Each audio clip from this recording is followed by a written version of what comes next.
Straw எங்க போகும் என்ன பண்ணுன்னு தெரியுமா? நம்ம அசால்ட்டா தூக்கி போற பிளாஸ்டிக் பொருட்கள்லாம் நம்ம வீட்டுக்கு வெளியில இருக்கிற குப்பையிலயோ இல்ல நிலத்திலயோ இல்ல கடல்லயோ போய் சேரும். மண்ணுக்கு போன பிளாஸ்டிக் குப்பைகள் 500 வருஷம் ஆனாலும் மக்காம அப்படியே இருக்கும்.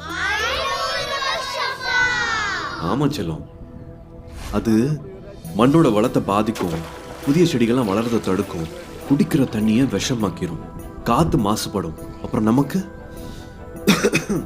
மூச்சு விடுறதே கஷ்டமாயிரும். அப்புறம் நம்ம தெருமுனையில் இருக்கிற குப்பை தொட்டி வரைக்கும் போயிட்டு குப்பையை உள்ள போடாம ஸ்டைலா வெளியே தூக்கி போடுவோமே.